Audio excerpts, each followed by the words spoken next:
Welcome to Tariq education. আশা করি সবাই ভালো আছেন। ইংরেজি সাহিত্যে ধারাবাহিক ক্লাস চলছে। আজকে ইংরেজি সাহিত্যের মধ্যযুগ নিয়ে আলোচনা করা হবে। তো ইংরেজি সাহিত্যের মধ্যযুগটা আসলে বাংলা সাহিত্যের মতোই গরিব। এই পিরিয়ডে তেমন কোনো সাহিত্যকর্মে দেখা পাওয়া যায় না। তবে বাংলা সাহিত্যে যেমন হচ্ছে মধ্যযুগে বড়ুচণ্ডী দাসের লেখা শ্রীকৃষ্ণ কীর্তন খুব ভালো একটা রস এনে দিয়েছে, ঠিক তেমনি ইংরেজি সাহিত্য হচ্ছে চসারের লেখা দ্য রাইম অফ কান্টারবারি টেলস তেমনি রস এনে দিয়েছে। তবে ইংরেজি সাহিত্যের মধ্যযুগটা আসলে শুরু হয় 1066 থেকে শুরু হয়ে 1500 খ্রিস্টাব্দ পর্যন্ত 434 বছর ইংরেজি সাহিত্যের মিডল পিরিয়ডটা বলা হয়। তো এই মিডল পিরিয়ডের প্রধান যে বৈশিষ্ট্য সেটা হচ্ছে রিলিজিয়ন, ধর্ম, এবং হচ্ছে লাভ, বীরত্ব ইত্যাদি বৈশিষ্ট্যের উপর ভিত্তি করে এই মিডল পিরিয়ডে সাহিত্যকর্ম লেখা হতো। তবে ইংরেজি সাহিত্যের যে তিনটা ভাগ রয়েছে, তবে ইংরেজি সাহিত্যকে তিনটা ভাগে ভাগ করা হয়। একটা হচ্ছে Anglo Norman period, the age of Chaucer, একটা হচ্ছে দ্য ব্যারন বা ডার্ক এজেস।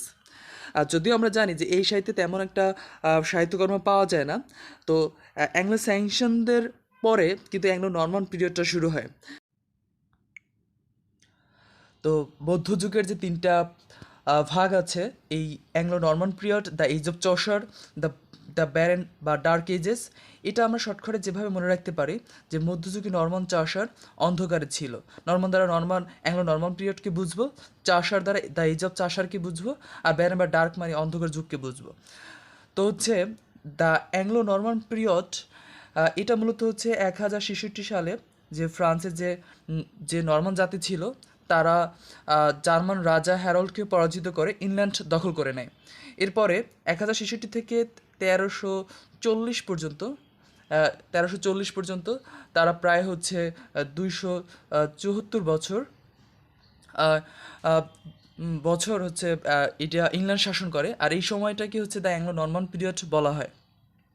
তো এই যুগই এই যুগে হচ্ছে 1168 সালে, 1168 সালের দিকে হচ্ছে অক্সফোর্ড, এবং হচ্ছে 1209 সালের দিকে, যে 1209 সালের দিকে হচ্ছে আহ, কেমব্রিজ বিশ্ববিদ্যালয় প্রতিষ্ঠিত হয়।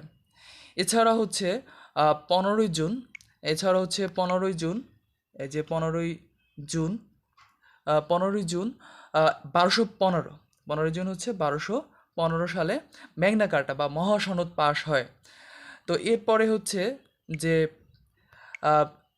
1000, এই অ্যাংলো নর্মান পিরিয়ডই তোমার হচ্ছে 1096 থেকে তো 1292। এখানে এই পর্যন্ত ইউরোপে খ্রিস্টানরা মুসলমানদের বিরুদ্ধে একটা ক্রুসেড যুদ্ধ পরিচালনা করে। তো আসলে অ্যাংলো নর্মান পিরিয়ডেটা আমাদের যতটুকু জানতে হবে সেটা হচ্ছে যে 1066 থেকে 1340 খ্রিস্টাব্দ পর্যন্ত 274 বছর ইংরেজি সাহিত্যের অ্যাংলো নর্মান পিরিয়ড বলা হয়। আর এই পিরিয়ডে হচ্ছে অক্সফোর্ড এবং কেমব্রিজ বিশ্ববিদ্যালয় প্রতিষ্ঠিত হয়। আর হচ্ছে 15ই জুন 1215 সালে ম্যাগনা কার্টা বা মহাসনদ পাশ হয়। এরপরে আসি দ্য এজ অফ চাষার। তো এজ অফ চাষারটা হচ্ছে 1340, 1340 থেকে 1400, 1340 থেকে 1400।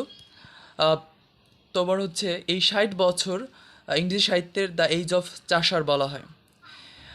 মূলত এই সময় ইংরেজি সাহিত্যের প্রায় সকল শাখায় জিওফ্রি চাষারের বিস্তার ছিল। 1337 থেকে 1400, 1400 হচ্ছে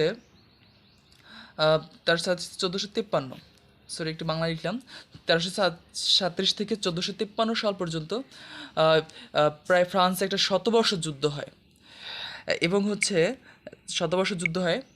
এরপরে 1362, এরপরে হচ্ছে 1362 সালে ইংরেজি ভাষা স্বীকৃতি পায়। তো এইজ অফ চাষারটা বলা হয় 1340 থেকে 1400, মোট 60 বছর এই সময়টাকে এইজ অফ চাষার বলা হয়। এখানে হচ্ছে তোমার যেটা জানতে হয় যে 1362 সালে ইংরেজি ভাষার স্বীকৃতি লাভ করে।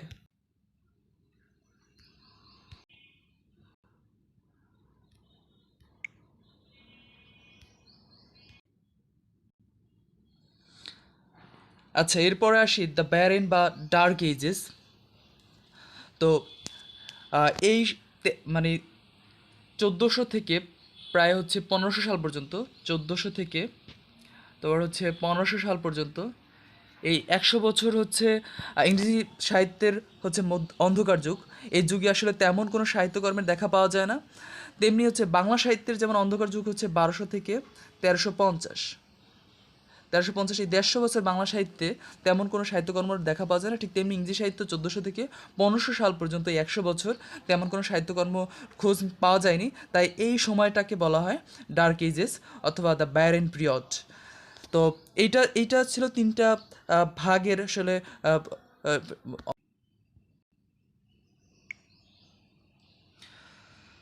তো হচ্ছে এখন আমরা দেখব যে দ্য মিডল পিরিয়ডের কিছু মেইন ক্যারেক্টারিস্টিক্স, গুরুত্বপূর্ণ যেসব বৈশিষ্ট্যগুলো আছে।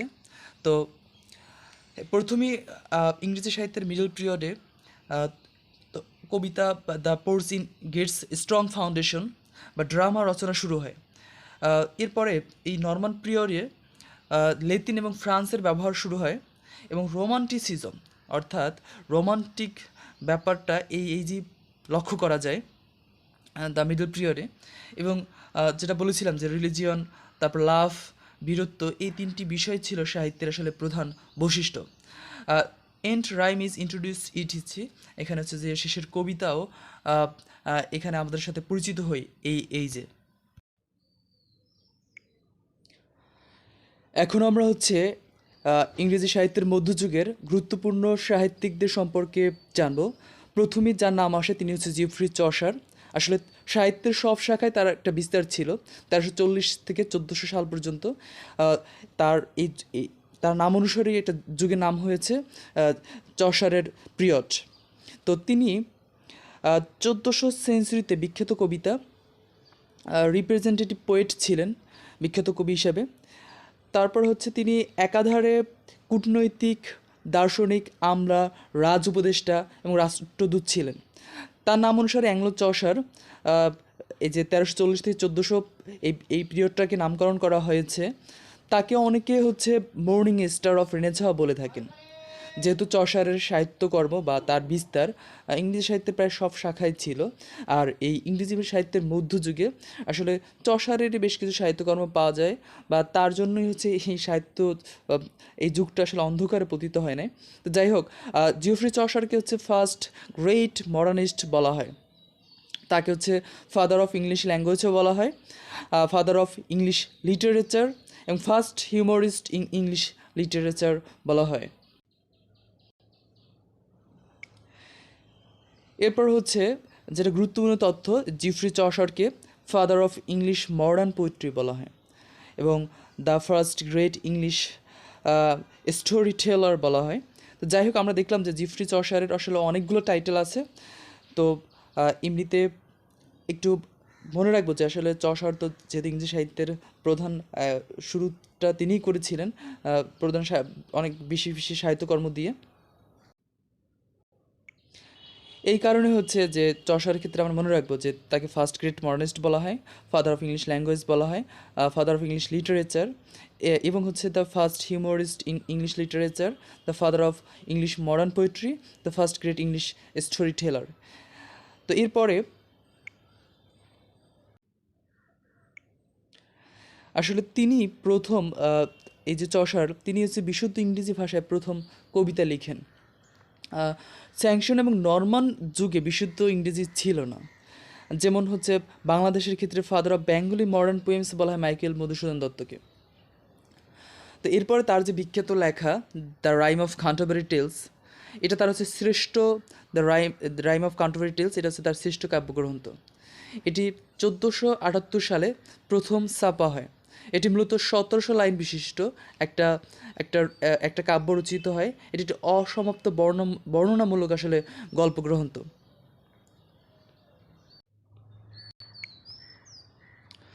তো যে রাইম অফ কান্টারবারি টেলস, এইটা মূলত হচ্ছে একটা ভ্রমণ কাহিনী। তিনি হচ্ছে এই কান্টারবারি টেলসের মধ্যে, এই যে কাব্যগ্রন্থটার মধ্যে বিভিন্ন ধরনের ব্যক্তিকে তাদের পেশা উল্লেখ করে, তাদের বৈশিষ্ট্য এবং সেই সময় তাদের হচ্ছে যে চিন্তা ভাবনা, তাদের মানে বৈশিষ্ট্যগুলোকে তিনি ফুটিয়ে তুলেছেন খুব সুন্দরভাবে। যদি এটা অসমাপ্ত একটা বর্ণনামূলক গ্রন্থ, এখানে হচ্ছে যে যে 24টা মতো গল্প ছিল। আহ, যেমন তিনি এই কাব্যের মধ্যে এক একটা ব্যক্তিকে এক একটা পেশা ধরে তাদের হচ্ছে যে এমনভাবে বর্ণনা দিয়েছেন যাতে ওই পেশার মানুষের মধ্যে যে ধরনের ব্যক্তিত্ব থাকে, তাদের যে ধরনের ক্যারেক্টারিস্টিক্স থাকে, এগুলোকে তিনি খুব সুন্দরভাবে হচ্ছে দ্য রাইমস অফ ক্যান্টারবারি টেলসের মধ্যে ফুটিয়ে তুলেছেন। তো চসারের কাব্য সাহিত্যকে মূলত হচ্ছে তিনটা ভাগে চিহ্নিত করা হয়। একটা হচ্ছে the French period, the Italian period এবং দ্য ইংলিশ পিরিয়ড। এছাড়াও তার অন্যান্য কবিতাগুলো হচ্ছে the house of fame, Troilus and Criseyde, the nun of priest's টেল।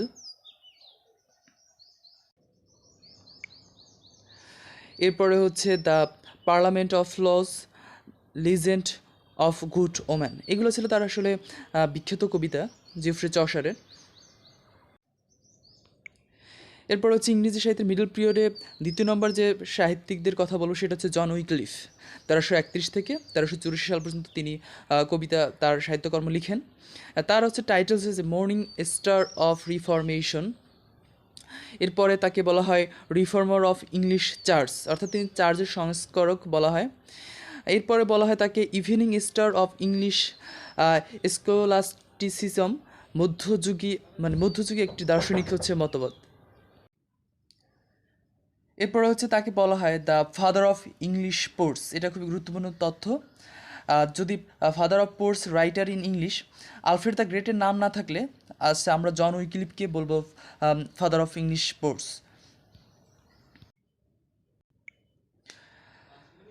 জন উইক্লিফের যে অনুসারীরা ছিল তাদেরকে লর্ডস নামে পরিচিত।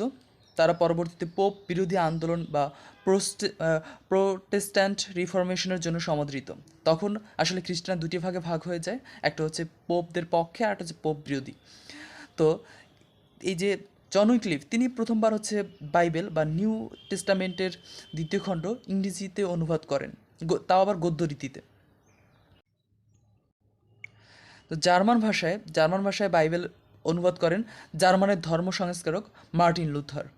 তো বাংলা, হিন্দি, তারপর হচ্ছে উড়িষ্যা, সংস্কৃত, আরবি ভাষায় প্রথম বাইবেল অনুবাদ করেন ফোর্ট উইলিয়াম কলেজের বাংলা বিভাগের প্রধান উইলিয়াম খেরি। এই তথ্য আমরা জানি। আর একটা তথ্য এখান থেকে জানবো, সেটা হচ্ছে পবিত্র কুরআন বাংলায় প্রথম অনুবাদ করেন মাওলানা আমির উদ্দিন বসনিয়া। তিনি আংশিক অনুবাদ করেন, আসলে তিনিই প্রথম কুরআনের অনুবাদক। যদিও তিনি সম্পূর্ণটা শেষ করতে পারেন নাই, কিন্তু তিনি চাইলে সম্পূর্ণ শেষ করতে পারতেন, সেরকমের তার ক্যাপাসিটি ছিল। কিন্তু যে ভাই গিরিশচন্দ্র সেন নরসিংদী তিনি সম্পূর্ণ কুরআন অনুবাদ করেন। তাও হচ্ছে যে যে ভাই গিরিশচন্দ্র সেন নরসিংদী সম্পূর্ণ কুরআন অনুবাদ করেন, তারা হচ্ছে তিনি ব্যবসায়িক উদ্দেশ্যে আসলে কুরআনটাকে অনুবাদ করেন। এরপরে হচ্ছে মারমুডাক পিকথাল বিশুদ্ধ ইংরেজিতে প্রথম কোরআন অনুবাদ করেন। তো যাই হোক, এটা ছিল জন উইক্লিফের গুরুত্বপূর্ণ তথ্যগুলো। এরপরে আমরা যেটা দেখব সেটা হচ্ছে যে স্যার থমাস হচ্ছে মার্লো।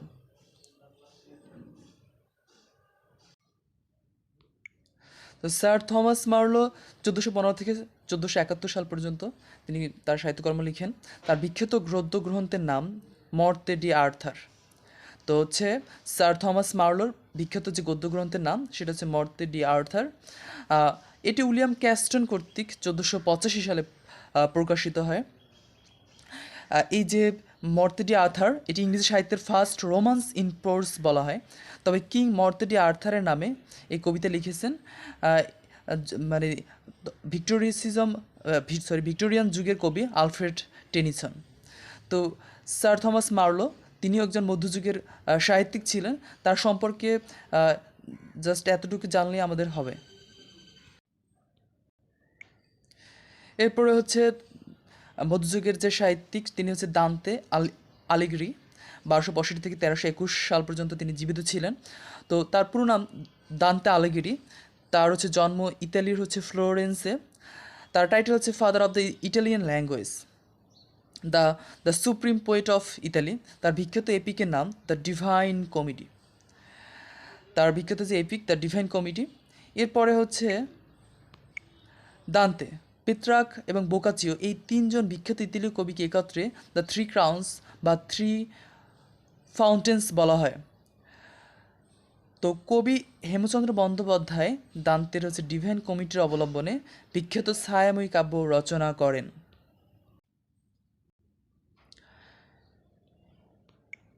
এরপরে কবি আহ, হেমচন্দ্র বন্দ্যোপাধ্যায়, তিনি তো হচ্ছে ডিভাইন কমিটি, এই যে দান্তের ডিভাইন কমিটি অবলম্বনে সায়ামি কাব্য রচনা করেন, এটা গুরুত্বপূর্ণ একটা তথ্য ছিল। এরপরে যেটা হয় যে উইলিয়াম ল্যাংল্যান্ড, তিনি হচ্ছে ইংরেজি সাহিত্যের মধ্যযুগের একজন সাহিত্যিক ছিলেন। তার বিখ্যাত কাব্যগ্রন্থ ছিল পাইরিস সেপ্লোম্যান, এটা ছিল তার বিখ্যাত কাব্যগ্রন্থ উইলিয়াম ল্যাংল্যান্ডের। আসলে যদি আমরা দেখি ড্রামা আর হচ্ছে যে প্লের মধ্যে একটা পার্থক্যটা আসলে কি, ড্রামা হচ্ছে মঞ্চস্থর আগে সেটাকে বলা হয় ড্রামা, আর যেটা মঞ্চস্থ হয় সেটাকে বলা হয় প্লে। আর প্লে রাইট মিন্স হচ্ছে ড্রামাটিস্ট। তো যাই হোক, এই ছিল হচ্ছে ইংরেজি সাহিত্যের যে মধ্যযুগের গুরুত্বপূর্ণ সাহিত্যিকদের সম্পর্কে হচ্ছে আমাদের পড়াশোনা। তো মধ্যযুগটা ইংরেজি সাহিত্যের মিডল পিরিয়ডে আসলে সাহিত্যিক যারা ছিল তার মধ্যে যে জিফ্রি চসার, দেন হচ্ছে জন উইক্লিফ এবং sir Thomas Marlowe, Dante, William Langland, মূলত এগুলো এদের সম্পর্কে হচ্ছে আমাদের জানতে হয়। তেমন আসলে তেমন একটা সাহিত্যকর্মের দেখাও আসলে এই পিরিয়ডে পাওয়া যায় না। তো হচ্ছে ইংরেজি সাহিত্যের যে মিডল এইজ, এই মিডল এইজে আমরা হচ্ছে যতটুকু আলোচনা করা হলো, আশা করি এর বাহিরে তেমন একটা পড়া দরকার হবে না। বিভিন্ন চাকরি বা জব প্রিপারেশনের ক্ষেত্রে এই তথ্যগুলোর মধ্য থেকেই হচ্ছে আমাদের প্রশ্নগুলো হয়ে থাকে। তো ধন্যবাদ সবাইকে সাথে থাকার জন্য। এর পরবর্তী ক্লাসে হচ্ছে ইংরেজি সাহিত্যের হচ্ছে দ্য এলিজাবেথন পিরিয়ড নিয়ে আলোচনা করা হবে। ইংরেজি সাহিত্যের ক্ষেত্রে ধারাবাহিক ক্লাস চলবে ইনশাআল্লাহ।